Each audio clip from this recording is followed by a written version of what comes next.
కొద్దీ మన పిల్లల యొక్క గ్రోత్ పెరుగుతుంది. ఇలా ఆలోచించాలి ప్రతి పేరెంట్. అప్పుడు ఖచ్చితంగా మన పిల్లలు ఎక్కడున్నా సక్సెస్ అవుతారు. కానీ ఎప్పుడు మీ పిల్లల్ని వాళ్ళు చదివారు నువ్వెందుకు చదవలేదు, ఎదురింటి పాపకు ర్యాంక్ వచ్చింది మీకెందుకు రాలేదు, ఇలా ఎప్పుడు కంపారిజన్ చేయమాకండి. ఎవరి టాలెంట్ వాళ్ళదే. ఉన్న టాలెంట్ని ఎంకరేజ్ చేయండి. ఈ రోజు 10 మార్కులే రావచ్చు 100కి, అవి రేపు 20కి ఎలా పెరగాలి, 30కి ఎలా పెరగాలి, 40కి ఎలా పెరగాలి. అలా మనం పేరెంట్గా సపోర్ట్ చేయాలి తప్ప నువ్వు చదవలేవు, నీకు చేత కాదు, నువ్వు పనికిరావు, నువ్వు ఇండిసిప్లిన్ ఇలా మీరే స్టార్ట్ చేశారనుకోండి, మీ పిల్లవాడిని మీరే తక్కువ చేసుకుంటే ఖచ్చితంగా పక్క వాళ్ళు కూడా తక్కువే చూస్తారు. కాబట్టి పిల్లలు బై బర్త్ ఎవరు ఐపీఎల్ నాలెడ్జ్ అంటే ఐఐటి నాలెడ్జ్ చదువుకోలేనివాడు, బాగా ఆటలాడేవాడు, బాగా డాన్స్ నేర్చుకునేవాడు, బాగా గొడవ చేసేవాడని ఉండదు. మనమే తయారు చేస్తాం మన పిల్లలు అలా. కాబట్టి పేరెంట్స్ కూడా నేర్చుకోవాల్సింది ఏంటంటే, ఒక పిల్లవాడు ఇంట్లో చదవాలంటే ఏ అవసరమో తెలుసుకోవాలి, ఒక ఎన్విరాన్మెంట్ ఉండాలి. ఇప్పుడు పేరెంట్స్ ఎలా ఉన్నారంటే, చదువుకో, మనకు కావాల్సిన టీవీ ప్రోగ్రాం పెడతాం, మనకు కావాల్సిన టీవీ ప్రోగ్రాం పెట్టి దాంట్లో నాటికలో ప్రోగ్రాంలో చూస్తాం, ఇక్కడ కావాల్సినంత సౌండ్ పెడతాం, వాడు మాత్రం చదువుకోవాలి. వాడికి చెవులు పనిచేయవా, వాడికి వినపడదా సౌండ్? మరి ఎలా చదవాలి? చదవకపోతే మళ్ళీ తిట్టడం కొట్టడం. మరి అందరూ చేయకపోవచ్చు, కానీ చేసే ఇవేగా. మరి వాడు ఎలా చదవాలి? వాడు చదవాలంటే ఫస్ట్ మనం కూడా వాడి పక్కన కూర్చోవాలి. మన వాడి పక్కన కూర్చొని టీవీ ప్రోగ్రాంలు ఆపేసి స్మార్ట్ మొబైల్ ఒకదాన్ని కింద పెట్టేసి దాంట్లో యూట్యూబ్లు ఫేస్బుక్లు చూడకుండా వాడితో ఒక అరగంట కూర్చుంటే, నా తల్లిదండ్రులే నా పక్కన కూర్చున్నారు, నేను చదువుకోవాలి అనే ఆలోచన వస్తుంది. అది చెయ్యం. ఇక రెండోది, ప్రతి ఇంట్లో 2 పిల్లలు కామన్. 2 బాయ్స్ కావచ్చు, 2 గర్ల్స్ కావచ్చు, ఒక బాయ్ ఒక గర్ల్ కావచ్చు. ఒకడు చదివితే మనమే, వాడు మంచోడు నువ్వు చెడ్డోడి, వాడు చదువుతాడు నువ్వు చదవు, ఆ పాప బాగా చదువుతుంది చిన్న పాప నువ్వు చదవు అంటే మీరే ఒకళ్ళని ఎక్కువ చేస్తారు, ఒకళ్ళని తక్కువ చేస్తారు. వాళ్ళకి ఏమనిపిస్తే చెప్పండి, 10 సార్లు మిమ్మల్ని అనుకోండి, నేను చెడ్డోని నేను చెడ్డోని నేను చెడ్డోని అని మీరేం ఫీల్ అవుతారు? మరి అలాంటప్పుడు వాడికి మంచిది చెడ్డది తెలియనప్పుడే మీరు ఒకరిని మంచోళ్ళు మంచోళ్ళు మంచోళ్ళు అని ఒకరిని చెడ్డోళ్ళు చెడ్డోళ్ళు చెడ్డోళ్ళు అంటే వాడు ఏమవుతాడు ఫైనల్ గా? కాబట్టి ప్రతి తల్లిదండ్రి తెలుసుకోవాల్సిన విషయం ఇది. చెడ్డవాడు ఎప్పుడూ ఉండడు, చెడ్డవాడిని మనమే తయారు చేస్తాం. ఫైనల్ గా నాకు తెలుసు, నువ్వు 4th క్లాసులో ఇలా చేసావు, నువ్వు 7th క్లాసులో ఇలా చేసావు, అసలు నువ్వు చిన్నప్పుడు ఎలాంటి వాడివే ఇలా చెప్తాం మళ్ళీ ఫైనల్ గా. ఆ తప్పంతా ఎవరిదంటే తల్లిదండ్రులే.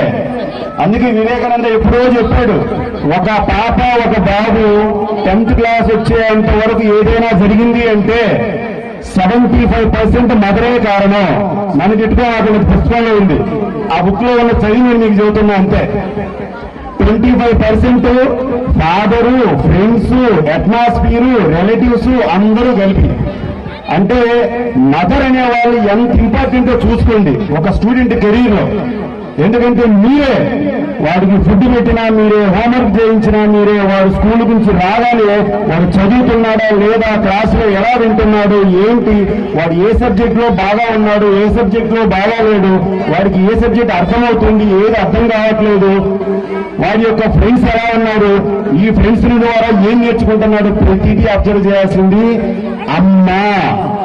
మీరు కనుక అబ్జర్వ్ చేయగలిగితే ఇలాంటి ఐపీఎల్ ప్రోగ్రాంలు కాదు, రేపు ఏఐటీ ర్యాంకులైనా తెచ్చుకోగలరు. ఈ విధంగా తల్లిదండ్రుల యొక్క ఇంట్రెస్ట్ చాలా ఉండాలి. మనం మంచి స్కూల్లో జాయిన్ చేసినంత మాత్రాన ఏ ఉపయోగం ఉండదు. మంచి స్కూల్లో జాయిన్ చేస్తే మన మైండ్ కూడా దానికి తగ్గట్టుగా మార్చుకోవాలి. 10 రూపాయలు కర్చీఫ్ వాల్యూ 10 రూపాయలకే ఉంటుంది. బాంబే డైయింగ్ షోరూమ్కి వెళ్ళి 10 రూపాయలు కర్చీఫ్లు అడిగితే మన మొహం 10 నుంచి కింద చూస్తారు. ఎందుకు అంటే అక్కడ 10 రూపీస్ కర్చీఫ్లు ఉండవు, మినిమం 100 రూపీస్ కర్చీఫ్ ఉంటుంది. అలాగే మన పిల్లాడు కూడా క్వాలిటీ స్టూడెంట్ అవ్వాలి అంటే మీ యొక్క సపోర్ట్ ఎక్కువ కావాలి. ఓన్లీ టీచర్స్ టీచింగ్ మాత్రమే చేస్తారు. మరి యాటిట్యూడ్, బిహేవియర్, క్యారెక్టర్, డిసిప్లిన్ ఎవరు నేర్పాలి? మీరే, తల్లిదండ్రులే. తల్లిదండ్రుల యొక్క సపోర్ట్ ఉంటేనే, తల్లిదండ్రులు కూడా తెలుసుకుంటేనే, నేను ఇంతే అని తల్లిదండ్రులు అనుకుంటే మీ పిల్లోడు కూడా నేను కూడా ఇంతే అనుకుంటాడు.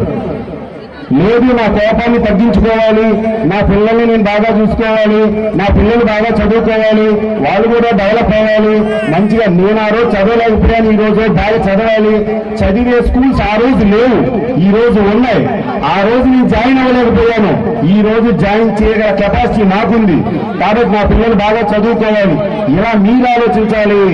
మీరు ఆలోచిస్తే ఏ ప్రోగ్రామ్ లో ఎక్కడ జాయిన్ చేసినా వాడు బాగా చదువుతాడు, లైఫ్ లో ఖచ్చితంగా సక్సెస్ అవుతాడు, no doubt.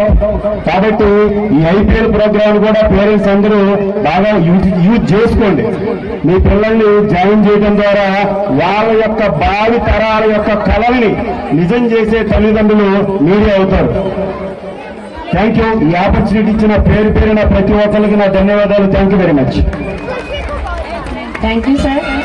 And I request to Dean sir to say some few words regarding to this auspicious day. Respected parents, my dear students, good morning to all. Say loudly, good morning to all. Yes. So happy good morning to all respected parents, my dear students. So today, so you know very well, this is a auspicious day. That happy annual day to all the parents and their students. So just I don't waste your time. 10 to 15 minutes ఏవైతే మనం discuss చేయాల్సినో discuss చేస్తామండి ఇప్పుడు.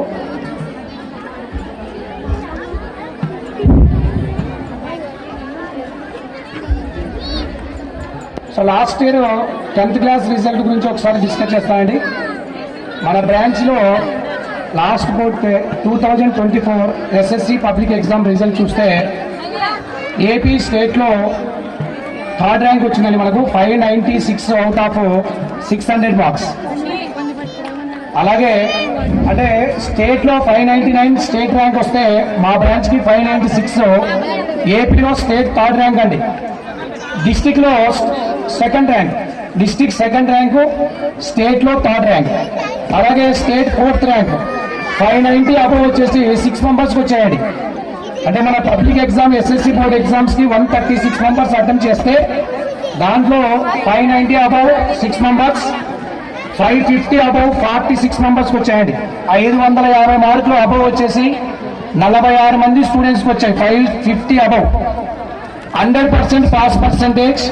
అంటే 136 members రాస్తే 136 members pass percentage. Average 502. అంటే ప్రతి స్టూడెంట్కి 600 మార్క్స్కి 502 మార్కులు వచ్చాయండి. ఇదంతా కూడా మా దగ్గర ఉన్నటువంటి ప్రోగ్రామ్స్, మేనేజ్మెంట్ తీసుకునేటువంటి ఇంట్రెస్ట్, టీచర్స్ యొక్క ఇన్వాల్వ్మెంట్, స్టూడెంట్స్ యొక్క పర్ఫార్మెన్స్. అలాగే మన స్కూల్ లెవెల్స్లో చాలా ప్రోగ్రామ్స్ కండక్ట్ చేస్తున్నాను మన మేనేజ్మెంట్. చాలామంది స్టూడెంట్ పేరెంట్స్కి స్కూల్ లెవెల్లో